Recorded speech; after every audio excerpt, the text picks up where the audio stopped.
formando una ciudad libre y democrática. Libertas. www.libertas.uy presenta ¿En dónde estamos? Un periodístico libre y democrático.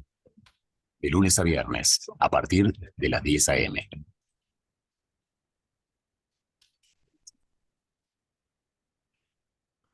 Buen día, República Oriental del Uruguay. Espero que te encuentres bien. A mí me encontrás ahora revisando material, apuntes, viendo determinados aspectos de lo que sucede en el país. Y estaba revisando un tema que es importante que podamos entender. Cuando hablamos de marxismo cultural, de un marxismo revolucionario, pero desde lo cultural, tenemos que entender quién fue Antonio Gramsci, el teórico principal de esa estrategia revolucionaria, fundando el Partido Comunista Italiano en el año 1919, junto a un grupo de amigos. Fue un crítico de Carlos Marx, un intelectual, un estudiante universitario, dedicado al periodismo, a la crítica literaria y también teatral, pero básicamente al periodismo, y se va a desarrollar fundamentalmente en esa actividad periodística de análisis político. De algún modo, la actividad que hoy realiza quien habla con ustedes, quien realizo yo en este programa, sin compararme con Antonio Gramsci, sino que para ubicarnos, en esa época era alguien que se dedicaba a esos menesteres, cae preso en el régimen de Mussolini, y ahí va a escribir Quaderni del Carcere, los cuadernos de la cárcel. Pero escribe una cantidad de obras que van a fundamentar toda la teoría y la praxis del marxismo gramsciano, si se quiere, o de ese marxismo que va a apuntar a la superestructura. Ahora te voy a explicar un poquito eso. Pero antes, quiero comentarte que estuve viendo algunos momentos de las intervenciones de Ripoll, no recuerdo ahora el nombre de pila de esta muchacha, de esta mujer, que dice, bueno, los comunistas uruguayos no defienden la revolución, defienden las vacaciones pagas en Cuba. A Ripoll se le pregunta en un conocido programa de televisión, conocido programa acá en Uruguay, si ella se va a integrar al Frente Amplio, si va a hacer carrera política, si se va a integrar al Partido Comunista, y plantea que no, que de ninguna manera, que ella no podría formar parte de un partido que les dice lo que tienen que hacer, que les mandatan todo y no se pueden desalinear. Eso efectivamente es así. Y ella además argumenta, bueno, que su personalidad no se lo permitiría, y parece que hay ciertos amoríos políticos con el Partido Nacional. Por otra parte, tenemos notas que siguen, bueno, publicando las denuncias que hace que hace Gandini respecto a corrupción en el gobierno del Frente Amplio. Bueno, el gobierno del Frente Amplio fue corrupto sistemáticamente. Está lleno de casos de corrupción. Gas Ayago, como menciona el senador Jorge Gandini, y tantos otros casos, ANCAP, ACE, tantos casos, Antel. Evidentemente, el tema queda congelado en la justicia y es ahí donde radica el gran problema. Las auditorías no prosperaron, todo lo que se investigó no prosperó en la justicia, porque en definitiva los pueblos se convencen, que es la gran mayoría de la gente, se convencen de algo cuando la justicia laudó ese tema, especialmente temas grandes, temas vinculados a una sistemática práctica de corrupción, del mal manejo del dinero, del robo de ese dinero, de negociados, de vínculos espurios dentro del Estado, etcétera, etcétera, abusos de poder. Por eso quería Fernando Pereira, quien tanto alabó a la Revolución cubana, quería que se quitara esa figura delictiva del abuso innominado de funciones. Claro, te da una impunidad tremenda si se quita esa figura del Código Penal, el abuso innominado de funciones. ¿Cómo así lo perpetró, lo comisionó seguramente Charles Carrera, a quien no se lo investiga respecto a aquel caso lamentable de la falsificación documentaria de Víctor Hernández, ingresado como agente policial cuando no lo era en el hospital policial? Todo esto obedece a militantes, algunos directamente del Partido Comunista, otros que dicen no serlo, pero hacen los deberes al Partido Comunista. En definitiva, la ecuación es la siguiente. La revolución que se está llevando adelante en toda Latinoamérica, desde el Foro de San Pablo, es la revolución marxista, la revolución que lleva adelante el Partido Comunista, que por supuesto te ofrece distintas, digamos, formaciones políticas o abre a una especie de espejo ilusorio de ofertas diversas desde la izquierda, pero todas se concentran en el mismo partido, el Partido Comunista. ¿Por qué? Porque es una internacional. No es caprichoso lo que digo, no es porque a mí se me ocurre, no es porque le tengo bronca y le tengo un odio acérrimo al Partido Comunista, no. Al Partido Comunista hay que estudiarlo en serio y hay que tenerle miedo, porque es el enemigo de nuestra democracia. El Partido Comunista es el enemigo de las libertades, de convivir pacíficamente, de tener propiedad privada, de desarrollar tu estilo de vida según te plazca, te parezca, desarrollar tu vocación, desarrollar tus deseos en lo posible, pero apenas ocurren signos estatistas, intervencionistas, que mucho tienen que ver con la doctrina marxista, de que todo lo realice el Estado, pero claro, un Estado ya corporativo, de clase, bueno, se te terminan las libertades. Y está ese socialismo reformista, del cual Marx habló también y dijo coquetear hasta cierto límite, y Antonio Gramsci, un teórico que va a tomar relevancia, por supuesto desde la década del 50 hacia nuestra fecha, como el teórico principal que se ajusta más a la perspectiva de éxito revolucionario, según los marxistas, que es Antonio Gramsci. Admirador de la Revolución Soviética, crítico de alguna praxis que hizo Lenin, pero básicamente admirador de ese espíritu inmanente, totalmente penetrado, involucrado con el pensamiento de Carlos Marx. ¿Por qué te hablo de Antonio Gramsci? Porque Antonio Gramsci y su estrategia revolucionaria, sus obras de pensamiento, su teoría y su praxis, es lo que se está llevando a cabo en el mundo inclusive, desde la estrategia del woke en los Estados Unidos, o el llamado neomarxismo, o el marxismo gramsciano, o el marxismo superestructural, o el marxismo cultural, porque Antonio Gramsci apela a los aspectos culturales que era la superestructura de la que habló Carlos Marx, la infraestructura y la superestructura. Carlos Marx dijo que la revolución se tenía que dar directamente atacando a la infraestructura del sistema de poder o de dominación que él consideraba que era la democracia burguesa parlamentaria representativa. Eso lo deja bien claro en el Manifiesto Comunista, publicado en el año 1848, lo deja muy claro en su análisis economicista en El Capital, una obra monumental en cuanto al tamaño, gigantesca, mamotrética, diletante por momentos, pero con un perfil de, por lo menos, pretenso análisis económico de la historia del poder y de las leyes económicas que nos gobiernan, según Marx, en el capitalismo. Claro, el capitalismo de aquel entonces, ¿no? De siglo XIX, promediando siglo XIX hacia la segunda mitad del siglo XIX, que ya nada tiene que ver con el desarrollo de la economía de mercado, con el desarrollo de la economía capitalista, que muy accidentalmente pudo cumplir con algunas etapas según sus leyes económicas, pero no en puridad tampoco. Hay una especie de mezcla para mí entre la conducta mercantilista, corporativa y economicista con la conducta capitalista, pero en puridad el capitalismo no se dio tampoco en Occidente, a excepción de algunos momentos históricos en los Estados Unidos, en el Reino Unido y en algún país europeo, muy poco, muy afectada Europa por Primera Guerra Mundial, entreguerras, Segunda Guerra Mundial, Guerra Fría. Esto es lo que está pasando en nuestro país, en el continente, es el marxismo gramsciano el que está imperando, con, por ejemplo, toda la embestida y la, digamos, teoría ideológica del LGBTQ, Eso es una gran bandera, esa bandera multicolor del arco iris es la bandera principal de la revolución gramsciana, marxista, de ese nuevo socialismo del siglo XXI. Pero agregale también a las minorías étnicas, según los marxistas,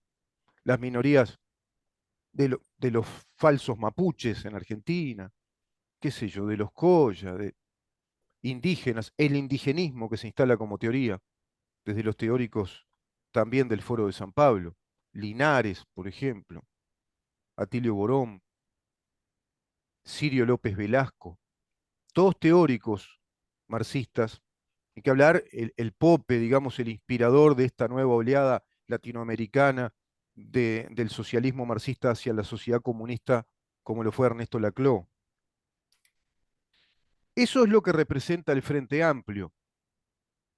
eso es lo que representa el PIT-CNT, que es la congregación, si vos querés, la congregación ideológico-religiosa de la revolución comunista que lidera el Partido Comunista de Uruguay, que es, digámoslo de modo bien claro, el propietario líder del PIT-CNT, gobernando desde esos sindicatos únicos por rama de actividad económica en esas cumbres de las negociaciones colectivas para ir a consejos de salarios, negociando permanentemente, cogobernando en cada año de gobierno con el Ministerio de Trabajo y Seguridad Social y con las cámaras empresariales. Ese es el sistema que tenemos en nuestro país, un sistema colectivista, corporativo, de consejos de salarios, inclusive reclamados por la OIT, reclamados en el sentido de que se desactiven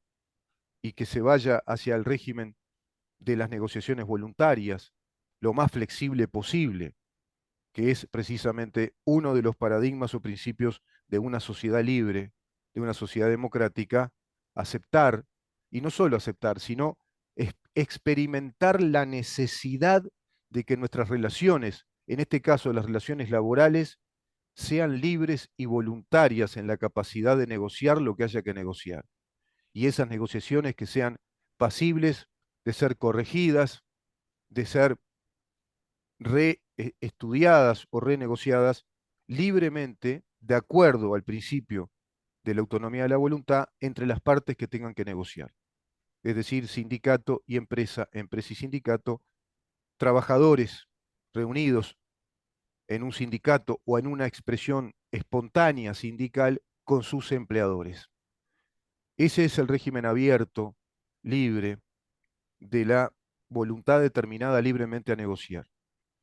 Principio de la negociación voluntaria y no este reglamentarismo que impone condiciones a las empresas, a los empleadores y a los empleados que no pueden integrarse a esas cumbres, a esas cúpulas corporativas de los sindicatos únicos con sus líderes sindicales, de las cámaras empresariales y el gobierno. Todo eso es un modelo. Fue un modelo, una mezcla del modelo de Mussolini, la Carta del Laboro de 1927, pero que asume que tiene cierta relevancia también en cuanto a la posibilidad de negociar las clases más vulnerables o, si vos querés, las menos poseídas de privilegios, según Antonio Gramsci. Antonio Gramsci en prisión escribió 30 libretas de historia y análisis conocidos como los cuadernos de la cárcel, cuaderni del carcere, que incluyen, bueno, su recuento de la historia italiana y el nacionalismo, así como las ideas sobre la teoría marxista, la teoría educativa y la crítica literaria, la crítica teatral y fundamentalmente la teoría educativa y el rol que deben jugar los intelectuales en la revolución cultural y educativa de un país. Habló, instaló el término hegemonía, hegemonía cultural. Hoy se habla, ¿verdad? Desde la teoría de los teóricos académicos como Agustín Laje, Nicolás Márquez, César Vidal, tantos teóricos, incluso un montón de teóricos del mundo anglosajón, que hablan de que el mundo está hoy por hoy ya,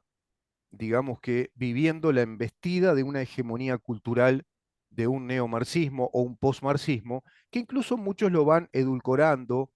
o lo van, si vos querés, te voy a emplear una expresión bastante criolla, básica y entendible. Nos van mareando con terminología del postestructuralismo, estructuralismo, que son corrientes, sí, es cierto, pero muchas veces a lo que se le endilga postestructuralismo, en verdad ya es directamente un marxismo cultural desde una hegemonía cultural. Se le conoce principalmente por la elaboración del concepto de hegemonía, de bloque hegemónico, armar bloques hegemónicos, por ejemplo, el bloque hegemónico de las feministas radicales, el bloque hegemónico de los transexuales, el bloque hegemónico de la teoría del género con las hormonizaciones y las operaciones para el transgénero o la transexualidad, el bloque hegemónico de los ambientalistas, el bloque hegemónico de los, digamos, de las minorías étnicas, por ejemplo, el bloque hegemónico de los igualitaristas, de la sociedad igualitaria, con las leyes de cuotas, todos son bloques, líneas revolucionarias de acción hacia una hegemonía cultural. Y ahí tenés con total claridad LGBTQ más. Si no, consulten los libros de Agustín Laje, que lo explica mucho mejor que yo. Es evidente que todo esto hace aspectos culturales de la sociedad la llamada superestructura, en la terminología de Carlos Marx, como un elemento desde el cual se podía realizar una acción política, desde esa hegemonía cultural, realizar una acción política. Claro, es lo que está pasando hoy en el país. Desde ya instalada la hegemonía cultural, seguimos hacia adelante con acciones políticas que profundicen aspectos de esa hegemonía cultural, que se profundicen aspectos, por ejemplo, de la justicia de género o vinculada al género, de las tipificaciones penales vinculadas al género, legislar más, hacer propuestas legislativas respecto a ese tema, legislar respecto a nuevas tasas impositivas o crear impuestos, como lo hizo Carolina Cose, para recaudar más y a su vez esa recaudación que tenga determinada finalidad. El enriquecimiento, por un lado, de muchas personas, enriquecimiento de cuadros militantes, todo es una tarea revolucionaria desde distintas hegemonías que van trazándose según logran imponer de acuerdo a ese proceso de la legitimidad de las propuestas. Una legitimidad que primero filosófica, esta gente, por ejemplo, se dice que se quedaban hasta altas horas de la madrugada, el propio Antonio Gramsci lo destaca en sus memorias y lo destaca narrándolo con gran felicidad, con alborozo y con cierto, si vos querés, espíritu de honorabilidad, de que se quedaba con sus compañeros hasta las madrugadas despertando, digamos que el asombro de los curiosos que se levantaban ya muy temprano para trabajar y estos muchachos estaban bebiendo mucho alcohol y discutiendo y riéndose y polemizando cómo instalar la revolución comunista desde lo cultural en esas largas veladas de universitarios hasta las 4, 5, 6 de la mañana. Bueno, todo esto ya se instaló en el país. Y el gobierno que tenemos ahora no está representando una contrapropuesta radicalmente establecida como para que esto se vaya de algún modo o se retire de la vida institucional del Uruguay. Por eso yo siempre les digo que ya vivimos en un país institucionalmente, desde nuestra, digamos, desde nuestro legalismo en materia de justicia, del sistema de justicia, respecto a las fiscalías, respecto a la concepción de los delitos de lesa humanidad, respecto a la investigación de desaparecidos en un periodo de la historia, que fue un periodo de confrontación bélica entre las Fuerzas Armadas del país, que contuvieron la embestida en ese entonces, en ese contexto, más de un marxismo-leninismo, de un comunismo ortodoxo, que directamente iba por los aspectos infraestructurales a tirar abajo la propiedad privada e instalarnos un Estado socialista al estilo de Cuba. Y así se estaba trabajando. Bueno, todo eso se instaló, ya es una hegemonía en el país. La hegemonía que siguen trabajando y que no tenemos una contrapropuesta, digamos, desde la organización política para decir todo esto que yo estoy diciendo desde la actividad política, inclusive desde la actividad política, desde la actividad mediática, desde la actividad periodística, que esté contraproponiendo lo que ya es una hegemonía en los medios de prensa, que han naturalizado esto de lo que estamos hablando y que a nosotros nos resulta altamente peligroso. Fíjense lo que está pasando ya en Colombia, expropiaciones, ya empezaron con las confiscaciones de la propiedad privada. Y a su vez se descubren, bueno, episodios de corrupción respecto al hijo de Petros, por ejemplo. Es decir, se mezcla esto que dice Ripoll, la corrupción, porque evidentemente hay un común denominador. Todo revolucionario comunista, entre comillas, es muy amante del dinero. Es increíble, ¿no? Pero todos los revolucionarios comunistas, los que plantean la sociedad igualitaria, la sociedad prácticamente mandatada desde el Estado, sin propiedad privada, sin capacidad de decisiones propias, con un horizonte muy estrecho, sin embargo, sus mandatarios, los representantes de esa revolución, los Castro en Cuba, Maduro ahora en Venezuela, los que fueron los líderes soviéticos,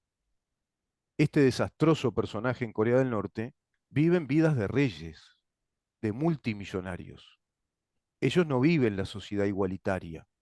no viven la sociedad de estar en un pequeño apartamentito, hacinado, de pronto conviviendo dos o tres familias en ese lugar, cobrando lo mínimo, gastando ese dinero que está racionado en cuanto al gasto,